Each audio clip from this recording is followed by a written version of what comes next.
Good morning student. जैसा कि आपको पता है कि हमारा जो सब्जेक्ट है वो क्या है बच्चों। हमारा सब्जेक्ट सीएनसी ऑटोमेशन है। सीएनसी ऑटोमेशन, और इससे संबंधित जितनी भी थ्योरी थी, जितने भी चैप्टर थे, सब आपके आई होप पूरे हो चुके हैं। अब हम क्या कर रहे हैं बच्चों, हमने जैसा कि आपसे वादा किया था कि 1 जुलाई से हम आपको ऑब्जेक्टिव क्वेश्चन कराएंगे, प्रैक्टिस कराएंगे। तो ऑब्जेक्टिव क्वेश्चन से संबंधित आज हमारी क्लासेस नंबर 2 है ना।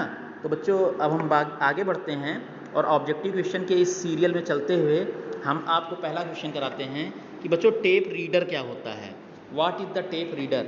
टेप रीडर क्या है। ऑप्शन दिया है आपको, इलेक्ट्रॉनिक डिवाइस है या मैकेनिकल डिवाइस है या इलेक्ट्रो और मैकेनिकल डिवाइस है या इलेक्ट्रो और केमिकल डिवाइस है।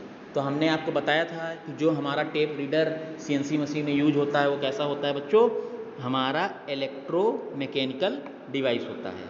इतनी बात समझ में आ गई होगी। आगे चलते हैं बच्चों और दूसरा क्वेश्चन हम देखते हैं। दूसरा क्वेश्चन हमसे ये कहता है बच्चों कि संख्यात्मक नियंत्रण यानी न्यूमेरिक कंट्रोल निम्न में से कौन सा स्वचालन है। बोलता है निम्न में से कौन सा स्वचालन है, ऑटोमेशन कौन सा है। दूसरा ऑप्शन दिया है आपको, नियत स्वचालन, योजना योग्य स्वचालन, नम्य स्वचालन या इनमें से कोई नहीं। आपको देखो, नियत इसको क्या बोलते हैं बच्चों, फिक्स्ड ऑटोमेशन बोलते हैं। इसको क्या बोलते हैं आपको, फ्लेक्सिबल ऑटोमेशन बोलते हैं। और इसको क्या बोलते हैं बच्चों, फिक्स भी हो और जो प्लानिंग के साथ आपका क्या हो, जो प्लान ऑटोमेशन हो, है ना। तो हमसे बोलता है कि एनसी जो सिस्टम हो किस प्रकार का स्वचालन है। तो एनसी सिस्टम आपका बच्चों कैसा है, योजना योग्य स्वचालन है। कैसा है, योजना योग्य स्वचालन है। तीसरा क्वेश्चन अगर हम देखें बच्चों, तो तीसरे क्वेश्चन में हमसे बोलता है कि पार्ट प्रोग्राम होता है। पार्ट प्रोग्राम क्या होता है। आपका पहला ऑप्शन दिया है नंबर फॉर्मेट में होता है, दूसरा दिया है चिन्ह फॉर्मेट में होता है, तीसरा दिया है अक्षर होता है, चौथा दिया है सभी। तो आपको पता है कि हमारे जो पार्ट प्रोग्राम होते हैं उसमें हम क्या करते हैं बच्चों, नंबर का भी उपयोग करते हैं, अल्फ़ाबेट का भी उपयोग करते हैं और सिंबल का भी उपयोग किया जाता है। तो इसका मतलब इसका ऑप्शन का आंसर क्या होगा बच्चों, ऑप्शन नंबर 3 होगा। अब हम आगे चलते हैं बच्चों और देखते हैं कि हमारा जैसे द्विदिशा संप्रेरण में जो है निम्न में से कौन सा द्विदिशा संप्रेरण होता है। आपको ऑप्शन दिया है ओपन सिस्टम, दूसरा दिया है क्लोज कंट्रोल सिस्टम, तीसरा है दोनों या चौथा है इनमें से कोई नहीं।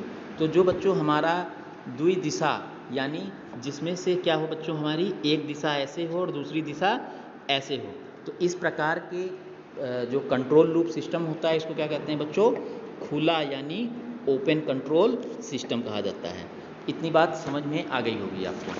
अब हम चलते हैं बच्चों अपने अगले क्वेश्चन की तरफ, क्वेश्चन नंबर 5 की तरफ। तो क्वेश्चन नंबर 5 में हमसे ये बोलता है कि जो बंद लूप संख्यात्मक नियंत्रण निकाय है ना, वो कैसा है।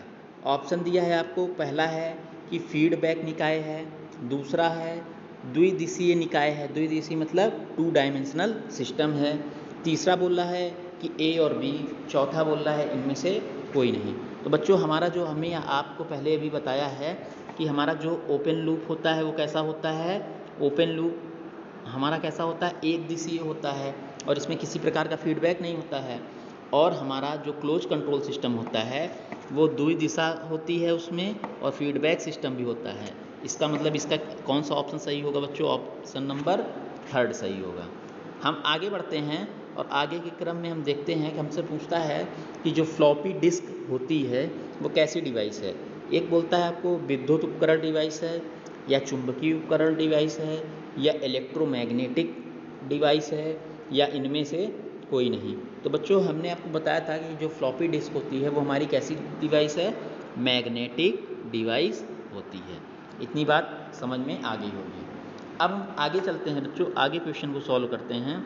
तो आगे क्वेश्चन में हमें लिखा है बच्चों कि श्रृंखला संप्रेषण का उदाहरण होता है ना, श्रृंखला संप्रेषण का उदाहरण होता है। एक RS-232 या RS जो है 200 या RS-100 या RS-180। तो इसका जो भैया सही जवाब होगा वो होगा RS-232 होता है, जो हमारे किसका होता है बच्चों, श्रृंखला संप्रेषण का यानी सीरियल कम्युनिकेशन का। ठीक है। अब हम आगे चलते हैं और आगे हमारा जो क्वेश्चन दिया है वो बोलता है कि सीडी की क्षमता, ये जो हम सीडी कम्पैक्ट डिस्क जो यूज करते हैं उसकी क्षमता क्या होती है। Option A 70 MB, option B 7 GB, option third 700 MB या ऑप्शन फोर्थ हमारा 70 GB। तो बच्चों जो सीडी हम यूज करते हैं उसकी क्षमता कितनी हो सकती है, 700 MB के बराबर हो सकती है। और आगे बढ़ते हैं बच्चों, आगे हमारा जो क्वेश्चन है वो बोलता है कि जो डीवीडी जो डीवीडी राइटर होता है, डीवीडी राइट मैकेनिज्म में कैसे, मतलब जो डीवीडी होती है उस पर हम उस पर कोई भी डाटा अगर हमें चढ़ाना हो तो हम किस मैकेनिज्म के थ्रू या किस स्पीड से हम चढ़ा सकते हैं। तो आपके पास ऑप्शन दिया है, पहला 1200 KB पर सेकेंड, दूसरा है 12 KB पर सेकेंड, थर्ड है 10.5 मेगाबिट्स पर सेकेंड या चौथा है इनमें से कोई नहीं। तो हमारा जो ऑप्शन सही होगा वो क्या होगा, 10 मेगाबिट पर सेकेंड। अब हमसे अगला जो क्वेश्चन पूछता है कि किसी भी डीवीडी का भार कितना होता है ना। तो डीवीडी कोई भी हमारे पास जो डीवीडी होती है कैसेट, उसका भार कितना होता है बच्चों, 16 ग्राम के आसपास होता है। अगला है हमारे पास सिंगल स्लाइड और डबल लेटर डीवीडी की क्षमता कितनी होती है, मतलब सिंगल स्लाइड और डबल लेटर डीवीडी की क्षमता कितनी होती है। तो सिंगल स्लाइड डबल डीवीडी की जो क्षमता होती है वो, सिंगल स्लाइड और डबल डीवीडी की जो क्षमता होती है बच्चों कितनी होती है। हम अगला क्वेश्चन देखते हैं बच्चों कि डीवीडी का जो भार होता है वो कितना होता है, किसी भी डीवीडी का भार कितना होता है, 16 ग्राम होता है। अगले क्वेश्चन पे हम बच्चों आगे चलते हैं और अगले क्वेश्चन पे हम बात करें कि जो single slide double letter DVD होती है इसकी क्षमता कितनी होती है। इसकी क्षमता कितनी होती है बच्चों, इसकी क्षमता 8.5 GB के बराबर होती है। अगला क्वेश्चन हम देखें कि जो हमारा डीवीडी होता है, डीवीडी का ग्रेन, यानी अगर हम बात करें ग्रेन में कितना वेट होता है, ग्राम नहीं ग्रेन में किसी डीवीडी का भार कितना होता है बच्चों, 246 होता है। अगला हम देखते हैं टैकोमीटर का उपयोग किया जाता है।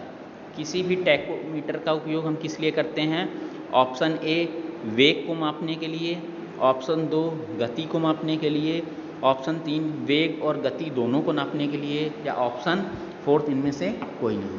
तो हमारा जो टैकोमीटर का उपयोग होता है वो ए और बी दोनों को मेजरमेंट, यानी वेग और गति दोनों को मापने में इसका उपयोग करते हैं। हम बात करें बच्चों स्थिति को मापने के लिए स्थिति को मापने के लिए प्रयोग किया जाता है। ऑप्शन ए रेखीय ट्रांसड्यूसर, दूसरा रोटरी इनकोडर, तीसरा है ए और बी दोनों, चौथा है इनमें से कोई नहीं। तो बच्चों रेखीय स्थिति को अगर हमें स्थिति को मापना है तो हमें क्या होगा बच्चों, रोटरी इनकोडर और लीनियर ट्रांसड्यूसर दोनों की आवश्यकता होती है। इसका मतलब हमारा ऑप्शन नंबर 3 सही हो जाएगा। अगला हम देखें कि डीपीयू का मुख्य कार्य क्या होता है।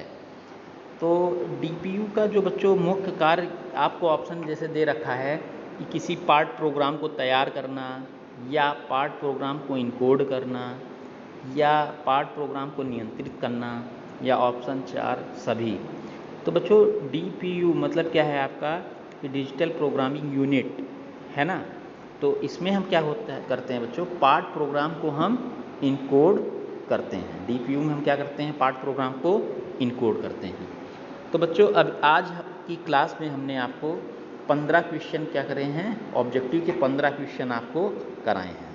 इन 15 क्वेश्चन को आप पढ़िए, नोट्स बनाइए और पढ़ते रहिए। जिस हिसाब से हमारा जो क्लासेस है उनको आप देखते रहिए, और कल की क्लास में हम आपको और भी ऑब्जेक्टिव क्वेश्चन कराएंगे। आज हमने 15 कराए हैं, कल आप कोशिश रहेगी कल आपको 20 से 20+ क्वेश्चन कराए जाएँ। तो स्टूडेंट आज की क्लास के लिए थैंक यू।